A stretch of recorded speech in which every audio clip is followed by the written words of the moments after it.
Hoi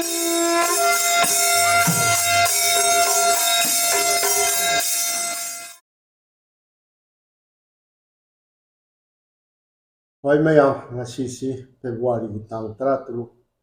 ing kumja lising ani kuntaruk ni ibabopon numit ni hak ai Manipur ki mapanda leiba khungang sing ai chacha bagi pandam da imphal thadok charakhi basi kuire December ki ho ki December ki tang 38 da imphal thadok charaga lakchaki bani aina hujik leijari mapam bon tarapur ꯂꯩꯔꯤꯕ ꯕꯔꯥꯛ museum library ꯍꯥꯏꯕ ꯃꯐꯝꯁꯤꯗꯅꯤ ꯃꯁꯤꯗ ꯂꯩꯔꯛꯄꯁꯤ ꯑꯩꯉꯣꯟꯗ ꯑꯩꯈꯣꯏꯒꯤ ꯀꯔꯤ ꯇꯧꯔꯦ ꯑꯅꯥ ꯑꯌꯦꯛ ꯌꯥꯎꯕ꯭ꯔꯥ ꯀꯔꯤꯝꯇ ꯑꯩꯒꯤ ꯀꯩꯅꯣꯗ ꯌꯨꯇ꯭ꯌꯨꯕꯀꯤ ꯁꯤꯗꯩꯁꯤꯗ ꯊꯥꯒꯠꯂꯛꯄ ꯊꯦꯡꯅꯗ꯭ꯔꯦ ꯀꯩꯗꯧꯔꯦ ꯍꯥꯏꯅ ꯍꯪꯕꯤꯔꯛꯄ ꯌꯥꯝ ꯌꯥꯎꯏ ꯑꯗ ꯑꯁꯦꯡꯕꯗꯤ ꯑꯩꯁꯤ ꯑꯩꯕꯨ ꯊꯥꯖꯕꯤꯕ ꯑꯃꯁꯨꯡ ꯅꯨꯡꯁꯤꯕꯤꯕ ꯍꯥꯏꯕ ꯇꯥꯔꯦ ꯑꯗ ꯑꯍꯜ ꯂꯃꯟ ꯈꯔꯅ ꯃꯐꯝꯁꯤꯗ ꯂꯩꯕ ꯁꯥꯒꯩ ꯑꯃꯈꯛꯀꯤ ꯌꯨꯝꯅꯥꯛ ꯁꯥꯒꯩ ꯑꯃꯈꯛꯀꯤ ꯃꯈꯣꯏꯒꯤ ꯄꯥꯔꯤ ꯄꯨꯔꯤ ꯊꯤꯒꯠꯄ ꯂꯥꯏꯔꯤꯛ ꯃꯆꯥ ꯑꯃꯈꯛ ꯏꯔꯒ ꯐꯣꯡꯅꯅꯕ ꯇꯧꯗꯅ ꯃꯁꯤ ꯑꯩꯉꯣꯟꯗ ꯃꯇꯦꯡ ꯈꯔ ꯄꯥꯡꯖꯧ ꯍꯥꯏꯗꯅ ꯇꯥꯛꯄꯤꯕꯗꯒꯤ ꯑꯩꯁꯤ ꯃꯗꯨꯒꯤ ꯂꯥꯏꯔꯤꯛꯇꯨ ꯏꯅꯕ ꯍꯣꯠꯅꯕꯗ ꯑꯗꯨꯝ ꯑꯩꯈꯣꯏꯒꯤ ꯃꯇꯝꯁꯤ ꯍꯧꯈꯤꯕꯅꯤ ꯍꯧꯈꯤꯕ ꯏꯔꯥꯏ ꯅꯨꯃꯤꯠꯇ ꯂꯣꯏꯗꯅ ꯁꯤꯜꯆꯔꯗ ꯅꯝꯅꯅꯕ ꯄ꯭ꯔꯦꯁ ꯑꯃꯗ ꯊꯤꯟꯖꯔꯨꯔꯦ ꯑꯗꯨꯒꯤ ꯃꯇꯨꯡꯗ ꯉꯔꯥꯡ ꯇꯥꯡ 15ꯗꯒꯤ ꯍꯧꯅ ꯑꯩꯒꯤ ꯄꯥꯟꯗꯝ ꯑꯣꯏꯖꯔꯤꯕ ꯑꯩꯈꯣꯏꯒꯤ ꯂꯝꯗꯝ ꯑꯁꯣꯝꯗ ꯂꯩꯔꯤꯕ ꯃꯩꯇꯩ ꯈꯨꯡꯒꯪꯁꯤꯡ ꯑꯩ ꯃꯊꯪ ꯆꯠꯆꯕꯒꯤ ꯊꯕꯛ ꯍꯧꯖꯔꯦ ꯉꯔꯥꯡ ꯑꯍꯥꯟꯕ ꯑꯣꯏꯅ ꯍꯧꯖꯕꯁꯤ ꯕꯣꯟ ꯇꯔꯥꯄꯨꯔꯗꯒꯤ ꯈꯔꯁꯨ ꯅꯛꯅ ꯂꯩꯕ ꯃꯐꯝ ꯔꯥꯝꯅꯣꯒꯣꯔ ꯍꯥꯏꯗꯅ ꯈꯨꯡꯒꯪ ꯑꯃꯈꯛ ꯆꯠꯆꯔꯤ ꯑꯩ ꯉꯔꯥꯡꯁꯤ ꯈꯨꯟ ꯑꯩ ꯃꯩꯇꯩ ꯈꯨꯟ ꯃꯔꯤ ꯑꯩ ꯆꯠꯆꯔꯛꯏ ꯑꯗꯨ ꯑꯩ ꯃꯊꯪ ꯊꯝꯖꯔꯛꯀꯦ ꯍꯣꯏ ꯃꯌꯥꯝ ꯑꯩꯅ ꯍꯧꯖꯤꯛ ꯂꯦꯞꯆꯔꯤꯕꯁꯤ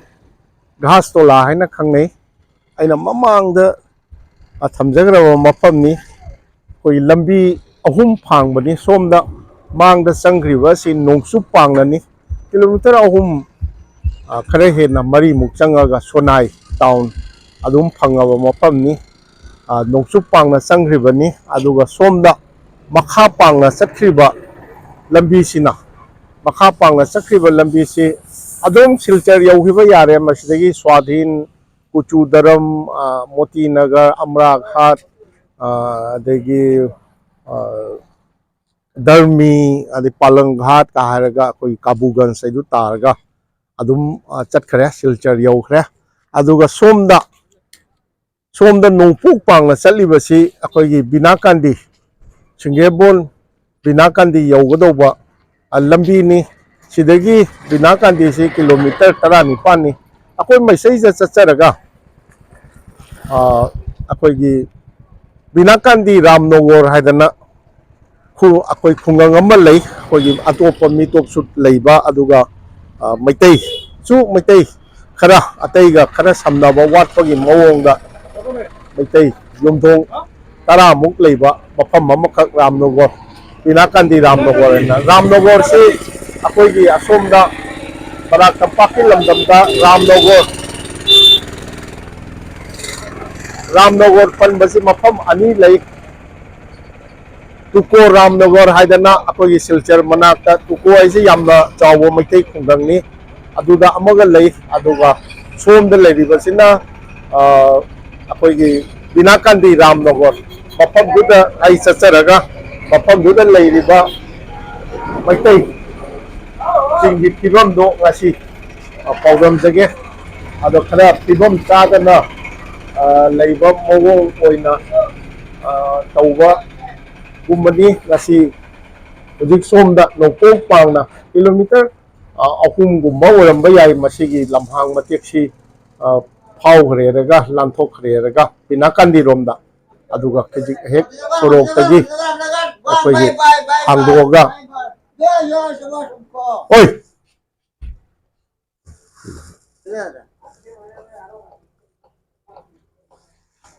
क्यों चिल्लाया हम वीडियो ले रहे हैं क्यों चिल्लाया तू ऐसा ही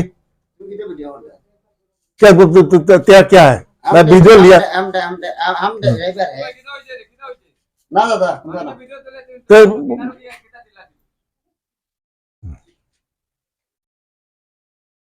उसी तौदना मफम जी पुबीदोरसिना अखोई मुटुम सन्नी चागुम्बनी कॉलेज की ओजाने डॉक्टर मुटुम सन्नी अखोई रंगी खाड़ी राधा माधव कॉलेज की ओजानी माना पुबीदना खुन खरा चचगे हौजिक लेक्चर घास तोलादुदगी पीना कांदी रोमदा अखोई किलोमीटर अनी मखाई अहुम फानिंगचित लाएरगा अखोई येट लोमदा हाइजिल्ले मसीगी लंबी सी दगी चुमना अमुक चटखरेरगा ngसाइगी लंबी सी फावोंग ngakta ngaire अखोई स्वाधीन हाइदना ngसाइगी बोंत्रापुर रोमदगी लाकपा मफमदु द बाजार अमा लई स्वाधीन हाइदना अदुगी जैदा स्वाधीन बाजार हौगलकपा मफमदु द थोलकदौब लंबीनी मसी खरा सम्मी सिदगी मैतै हौरब्रा सिदगी अखोई कनोगी रामनगर की मैतै हौरे मैतै खुलक सिदा चंगजरगा करी करी नो आइबु पुबिनै से सनी हायौ त सनी मुतुम सनी नि ये दुकान अमा हौरे सिदा सिना अहानबा हौबो ओइदोरा सने सी युमसे अब सिदी ममांगी सिना मयांगला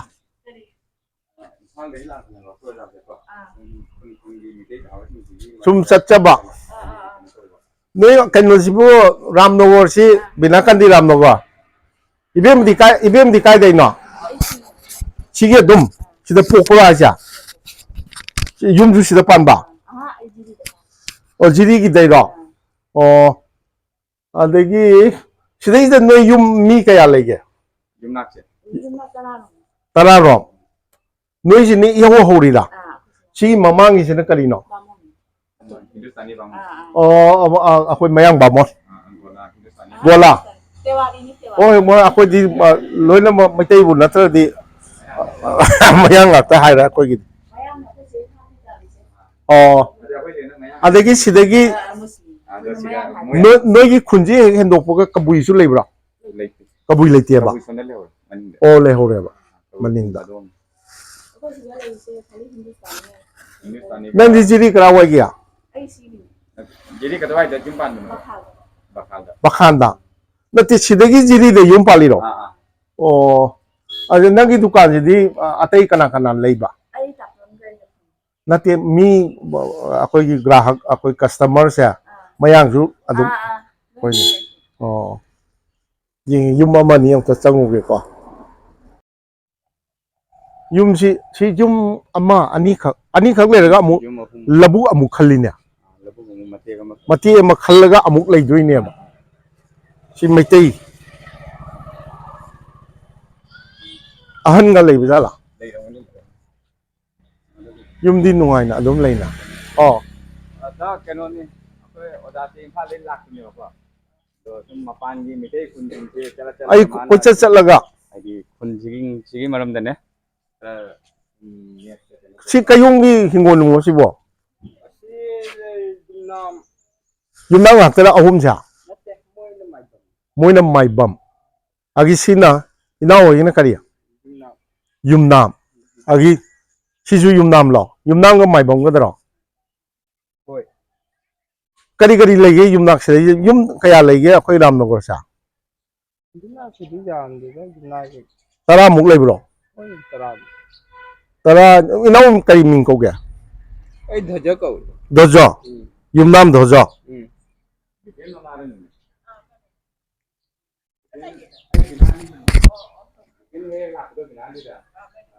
इतेन दिखला वाई नो नते इपाम काय गिनो सिदे ओ सिदे लाग लेबा नो सिदे पोकप्रो सिगे रामनगर सि खुन होंग खुन तारक पसि कयाम कुइरे गाना अहन जिंदगी ताब लेगे कुइरे दो जुनाक सु जामनु दो खरा होंगा खरेबा ꯂꯧꯁꯤꯡꯗꯤ ꯂꯣꯏ ꯂꯩꯅꯔꯤꯕ꯭ꯔꯣ ꯂꯩꯅꯔ ꯌꯥꯝꯅꯗꯤ ꯂꯩꯅꯗ꯭ꯔꯥ ꯈꯔ ꯂꯩ ꯊꯕꯛ ꯏꯟꯈꯥꯡ ꯇꯧꯕꯗ ꯑꯉꯥꯡꯁꯤꯡ ꯂꯥꯏꯔꯤꯛ ꯂꯥꯏꯁꯨ ꯍꯩꯕ BA MA ꯇꯧꯕꯒ ꯌꯥꯎꯔꯕꯣ ꯌꯥꯎ ꯊꯕꯛ ꯏꯟꯈꯥꯡ ꯇꯧꯅꯕ ꯌꯥꯎꯕ꯭ꯔꯣ ꯌꯥꯎ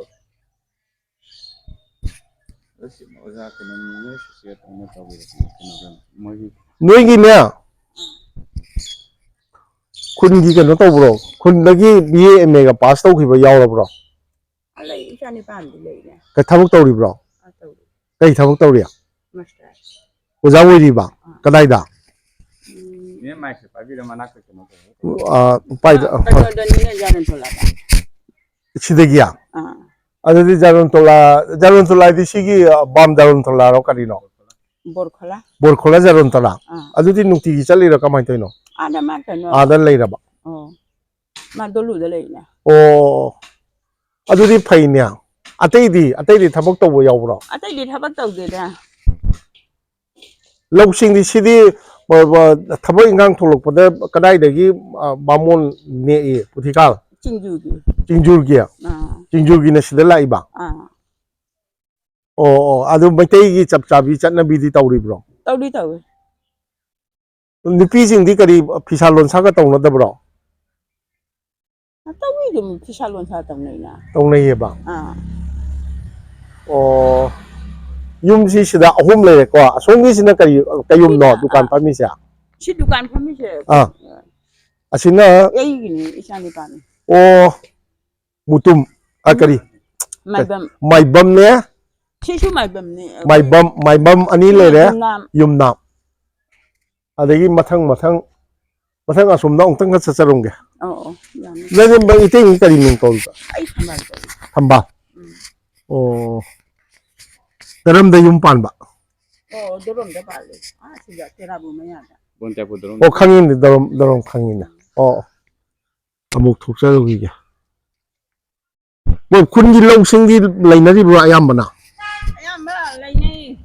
khoi ji ana siga lai da ne tiya ka baba woi se siga lai da bani ai dorom lai da nya ka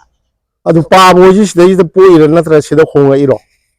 ti ne masa puti kan ne pokoni siga hongapani ꯁꯤꯗ ꯍꯣꯡꯉꯛꯄꯅꯦꯕ do moi lai gi do ai di matung da lakpani ꯁꯤ ꯂꯛꯈꯤꯄꯨꯔ ꯆꯤꯡꯉꯤꯔꯥ Sona hoji lakhibu sigya ꯂꯛꯈꯤꯄꯨꯔ ꯆꯤꯡꯉꯦꯕ ꯑꯣ ꯃꯌꯥ lo bubun ga ni la tri ne ꯑꯣ ꯂꯣꯏ ꯇꯤꯟꯅꯩ ꯑꯗꯨꯔꯣ akhoi naw ni para tina ꯑꯣ ꯐꯔꯦ ꯑꯃꯨꯛ ꯊꯣꯛꯁꯤ ꯁꯤꯒꯤ ꯃꯃꯥꯡꯒꯤ ꯍꯤꯡꯒꯣꯜꯁꯤ ꯃꯌꯥꯡꯒꯤꯔꯣ ꯃꯩꯇꯩꯒꯤꯔꯣ ꯃꯩꯇꯩꯒꯤ ꯑꯣꯏꯔꯝꯃꯦꯕ ꯌꯣꯟꯊꯣꯛꯈ꯭ꯔꯦꯕ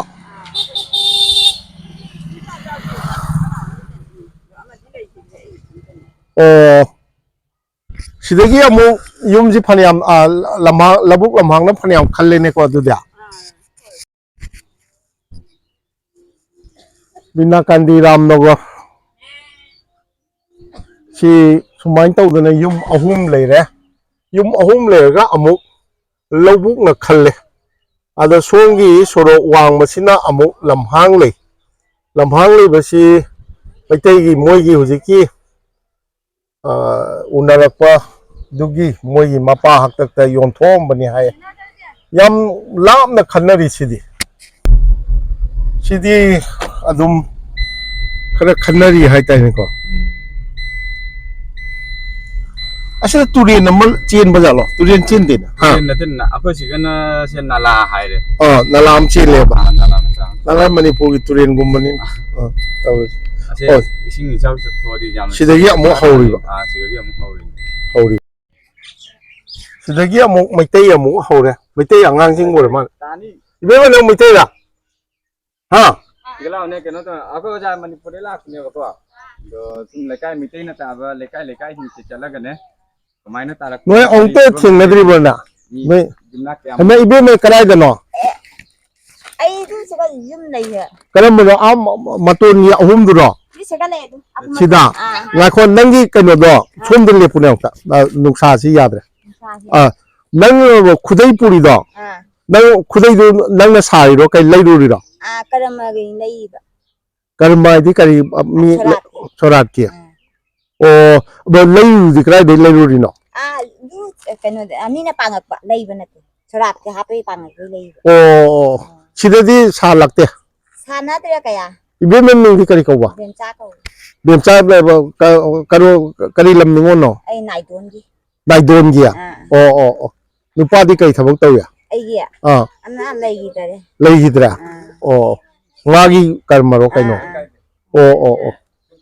o pare pare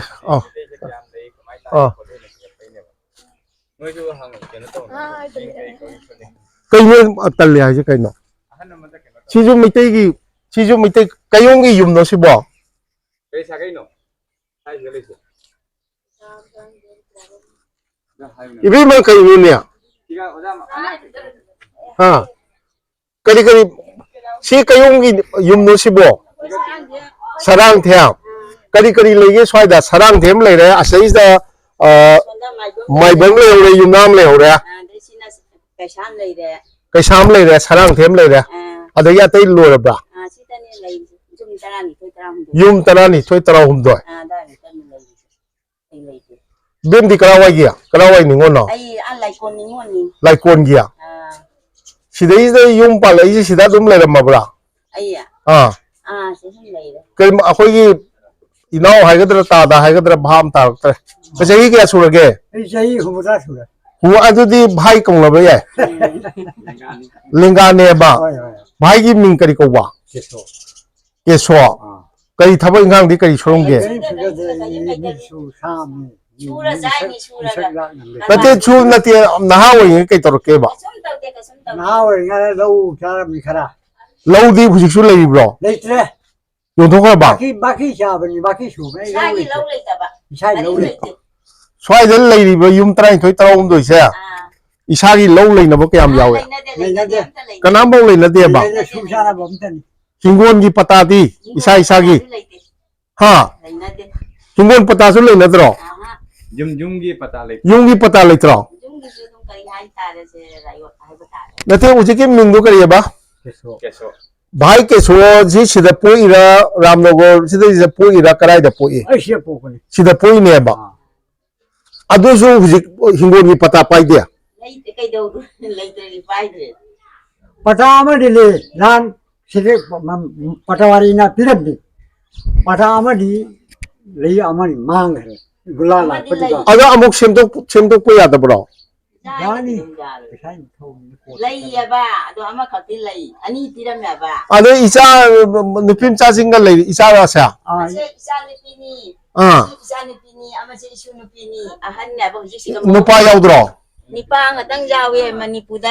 manipur ni pilaw na lay gare manipur ka wai kari lamda kamu kan kena iru sama mai ber. iroi sembada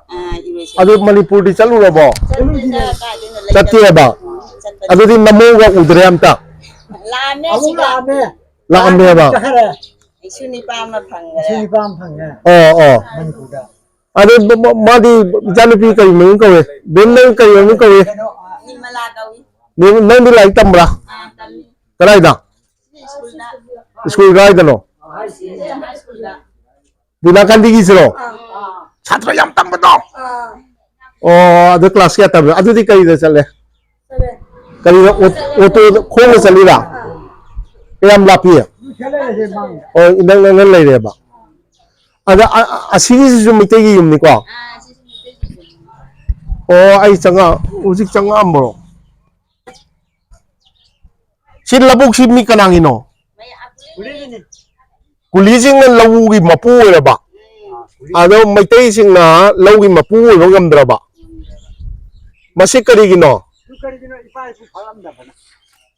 ado bhai ke so nang sahi humdra su re ado nang su thalak charak toruk pro Hai saja. thalak te ba ado Ayah tak cari sini lor, besi kerana tak sini lor. aseng bai ro Ah, sih baik. Tak, kalim tak je.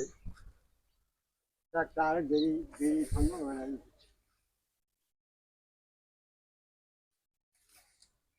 mamo kari kunji ai di imphal gi ni wani phangi ado yengon chigi hingon leire hingon jigi hek wang model leiriba labuk asina kuli ai si bagan gi kangbu hoy ชื่อตาย asir tari se moi di kui ba natri ba วิเด้ nate bagan dal le jarak padi yang kui re ha bagan dal le padi di a british matam da gi le amne ba aduga kaino di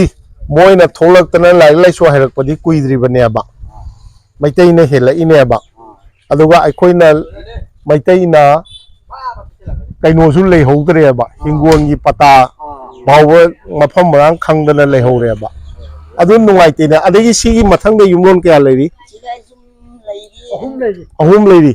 Moi masimana ahum mina se. ah Masimana ahum je loi tongan jare zum tongan le na. ah Ade asonda su masimana ahum mal loi tongan jaba. sida phau ri se mi gi low sal ga urira natraga isa gi di leitre ha suraga talaga wali ne ba wal ga sari ne ba oh Siga lainari singse dum nungai ba jaw ke da. Awa ba dum masa masa. ado bai ke so nang sida poi natro ada halam nak tak tan leira abane ba adu ga kari no noina asuk sondana somna kari ni china sarang dem le be man noina kari no kai sam su ka kari mamin ka we ha Bisa. sobita noi ka yum no Kaisa ni kaisa. no khang tai si kai no chengpa ka su bro Sui sui. Muri sui. muri sui ba ba kai thien di krai da puri ba Siga benandi ta kai. bina kan di kai ba dengi ka dikhindra chengpa ti sudra Muri sui. muri po e ba sino le ne yum ja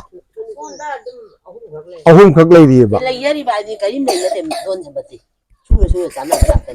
Kai tu ngangan. Noni si pipi ga dabna ti. Achuma chuma ta. kana akhoi di aina di kari pi ba ngam ni ai di noi sumai le pi ba ni mayam da utpani ha ai di sumai tong na ramnagar bina kan di ramnagar da maitai gi phibam ji sumai le hai ba du som da maru ina kasarom da le ba maitai sing da uchabu gi wa ne ba aina di kari to bu ngam ni moina changbi raktana moina maitai ba koi furup sibu chaukhot na ba tawbi ga da bo oi ba taraga di ramnagar da pata ba wo hingong gi pata ba wo mafam khangdri ye kari gi no kai da na moina lakpi ra ga taw ga dong ne ba natro chai ji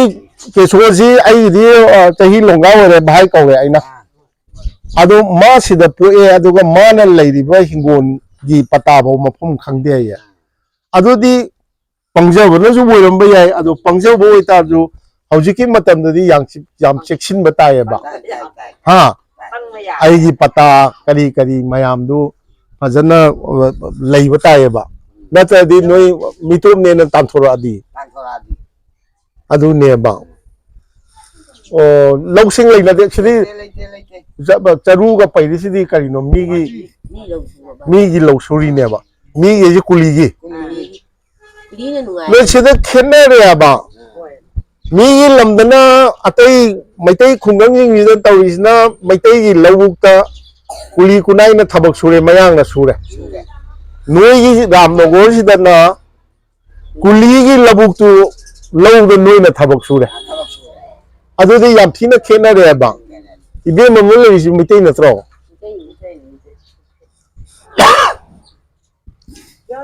adu ne nate ai phamba yadre ai mathang da angtang ga chat lu gi aroi ba baw da adu ndi akoina lai ji yum amma ahum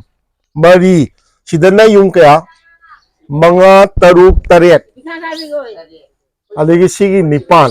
si kayong ine ba sarang them adagi sina kaisam yum nam ga kano ga le ho da mai bom ga le ho da yum ahum jina lo da adudi kaisam ni yam yam na adu bamon ni mayangi bamon da dum tawra Cingju bamon ga ambai te gi lai sang ga di amta sem dra ga tham dro mi asi na yaw di bai ke so kal main taw ya na ti mai kalai thag ya khong du le ga di ka main taw ba kang ga dia kang ro e ba oh aduni khare ai ma pa da mu tho ga ma la khong ya mu sak ꯑꯩꯗꯤ ꯏꯝꯐꯥꯜꯒꯤꯅꯤ ꯀꯔꯤ ꯂꯝꯅꯤꯉꯣꯅꯣꯅꯦ ꯑꯩꯌꯥ ꯑꯩꯌꯥ ꯄꯨꯊꯤꯒꯥꯟ ꯅꯤꯉꯣꯟꯅꯤ ꯄꯨꯊꯤꯒꯥꯟꯒꯤꯅꯦꯕ ꯑꯗꯒꯤ anh xin đi buồn ꯆꯤꯡꯖꯦꯕꯣꯡꯒꯤ xin đi buồn đại biết này đâu ꯑꯗꯨꯒꯤ ꯃꯁꯛ ꯆꯥ ꯑꯗꯒꯤ ꯑꯩ xin đi buồn ꯆꯤꯡꯖꯦꯕꯣꯡ ꯉꯥꯛꯇ ꯂꯥꯝꯗꯤ ꯃꯃꯤꯡ ꯆꯠꯆꯕꯅꯤꯗ ꯑꯗꯨ ꯅꯠꯇꯦ ꯍꯤꯡꯒꯣꯜ ꯀꯣꯏꯅꯕ ꯂꯝꯁꯨ ꯂꯩꯅꯗ꯭ꯔꯕ꯭ꯔꯣ ꯇꯧꯔꯤꯁꯤꯕꯣ ꯀꯨꯂꯤꯒꯤꯅ ꯎꯅ ꯇꯣꯛꯑꯦ ꯍꯣꯏ ꯍꯣꯏ ꯐꯔꯦ ꯐꯔꯦ ꯑꯃꯨꯛ ꯃꯊꯪ ꯑꯃꯨꯛ ꯆꯠꯀꯦ ꯍꯧꯖꯤꯛꯀꯤ ꯀꯣꯂꯨꯞꯇꯨꯗꯒꯤ ꯑꯃꯨꯛ ꯊꯣꯛꯆꯔꯛꯑꯒ ꯁꯤ ꯁꯣꯔꯣꯛꯅꯤ ꯁꯣꯔꯣꯛꯁꯤ ꯄꯔꯦꯡ ꯁꯥꯡꯅ ꯆꯠꯂꯦ ꯑꯩꯈꯣꯏꯒꯤ ꯘꯥꯁꯇꯣꯂꯥꯗꯒꯤ ꯕꯤꯅꯥꯀꯥꯟꯗꯤ ꯆꯠꯄ ꯂꯝꯕꯤꯗꯨꯗꯒꯤ ꯕꯤꯅꯥꯀꯥꯟꯗꯤꯔꯣꯝꯗ ꯂꯥꯛꯑꯒ खितंग किलोमीटर 2 मखाई 3 अमुक हाइजिल्लकपनी अदुगा युमसी 10 मुख खक्तने बलैसे अदु सोमदसी नुक्सासी फजन येसिल्ले सिदा युम अगसाई हुजिक उनरकपदुनी सिना लोरबो मैते युमसिबो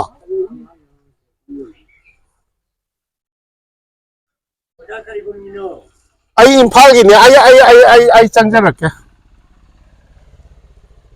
सिना लोरबरा युमसे मैते युमसा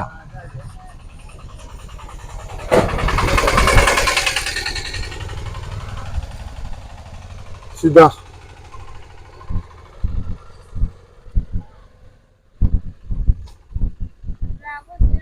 मैते सिना लोरबरा नो कैसाम मणिपुर कैसा वही थेना जैसे कृष्णपुर जी लोई ले याम सागै चाउ अदगी सी नोई युम लेरे अदगी सी हेक लेयुगो मयांग ओइरे कुली लेरे अद सीगी कनो सिदी सीगी हिंगोन से कनाइनो हाना भगवान आइना मै जिन्यारो किलो या बसी चेता बामबोन तारमा बामबोन कुन थादों चखरे बामोन दा चिंजू दे चखरे मितै बामोन मितै बा चिंजू दा होंगरबा चिंजू दे बामबोन अदुबो हुजिक फावै हिंगोनजिदि मोय ममिंग अदुम लेइब्रो लेरि मोय पतासे मोय ममिंग दे इरा कोइना जोंधो मितै खरा ताजगे हाइबन दो बामबोन निना बामबोन सेंगदोगदि ताबा जाय हाइनै खरा ए बामोन ने कनाना हाइनो ने बामोन ममु जाउरि दि हाइनै ए हिंगोन मु कैनो ने बामोन दगी लेइब्रो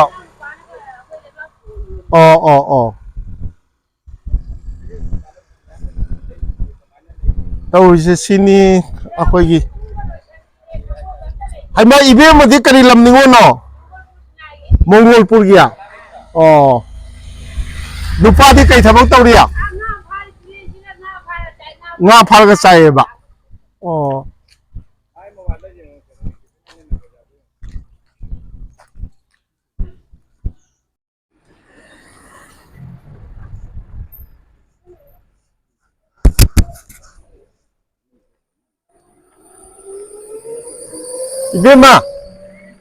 इबेमा नोइगिदि इसिंग तोटी फंगब्रा फंगदेबा मोय मेंबर फंगाबनी अतन तौसी हाइरि इसिंग हाना फंगमो हुजिक फंगद्रेबा पाइप भूमि से टेंकी लइसोबा कोई मंगोल पुरन दि जुमथों कुटिंगी फंगेबा कोई प्रॉब्लम हम चादे सप्लाई से लादि फबा अगांग सिं जाम अरुम होंगने या नोइ सिदा इरुजरे अदुदिया तुरेन जी कदम तौरे खुरा कइदोनी अलैबदो अस मई खतनी ने लेरिसा मई दी लेना करेंदी फंगेबा इसिंग दी सिदा अस इरुजबा सिना अदे मई थकपो इसिंग दी कमाय तो महावीर है नंग लैत्र बगान की दुगा सना रे जाम वाय हंजिंग की अदुगा सोगा छथकवा दे खोइना बुखी आइना लेबा कलमाय बुखी दुगै फिक्री हायरा चन ये जाम नाना रे वाय तिने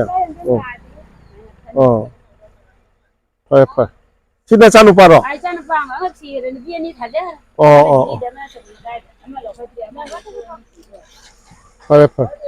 सि नुवाइते नुवाइते खोइ छे जाम कइनो रामनगर की इचिनी नाउसिंग फंबिरिसिबो थबक इंगांसी थबक लेतिया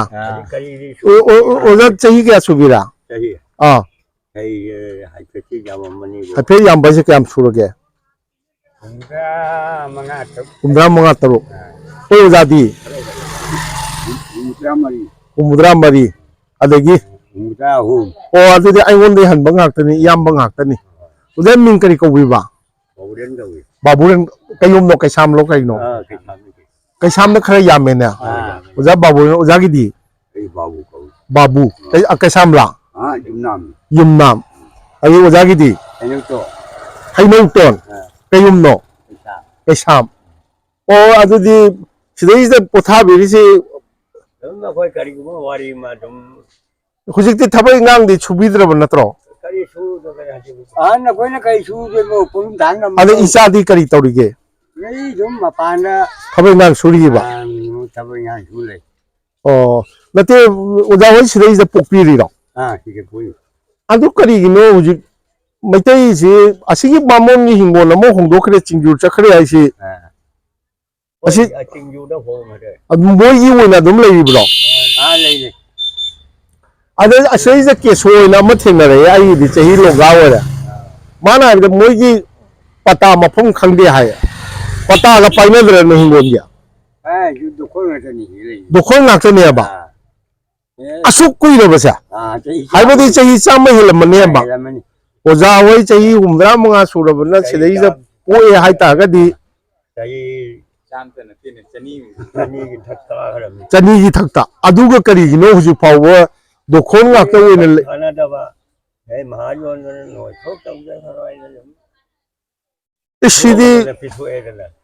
ꯁꯤꯗꯤ ꯌꯥꯝ ꯅꯨꯡꯉꯥꯏꯇꯕ ꯀꯩꯅꯣꯅꯤ ꯈꯨꯟꯁꯤ ꯅꯨꯡꯉꯥꯏ ꯌꯥꯏꯐꯕ ꯃꯌꯥꯝꯁꯨ ꯆꯠꯆꯔꯦ ꯑꯗꯩ ꯈꯔ ꯌꯦꯡꯕꯗ ꯅꯨꯡꯉꯥꯏꯇꯕ ꯈꯨꯟꯁꯨ ꯆꯠꯆꯔꯦ ꯑꯗꯣ ꯁꯤꯗꯤ ꯏꯅꯛ ꯅꯛꯅ ꯆꯥꯎꯈꯠꯂꯛꯑꯕ ꯃꯐꯝꯅꯤ ꯂꯝꯕꯤ ꯊꯣꯡ ꯌꯥꯝ ꯅꯨꯡꯉꯥꯏꯔꯕ ꯑꯗꯣ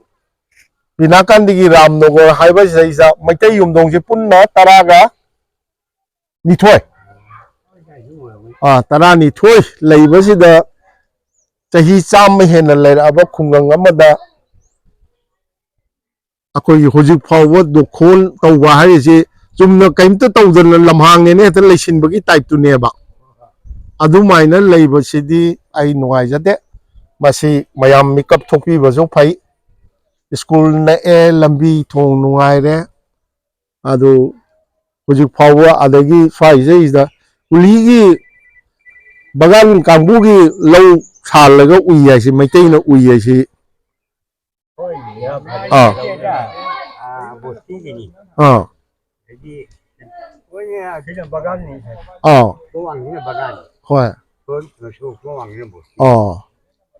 ꯁꯤꯒꯤ ꯂꯝꯍꯥꯡ ꯑꯁꯪ ꯑꯃꯥꯟ ꯎꯔꯤꯁꯤ ꯃꯩꯇꯩꯒꯤ ꯑꯝꯇ ꯌꯥꯎꯗ꯭ꯔꯕꯅꯤꯅ ꯈꯔ ꯌꯥꯎꯕ꯭ꯔꯥ ꯑꯣ ꯐꯩꯅꯦ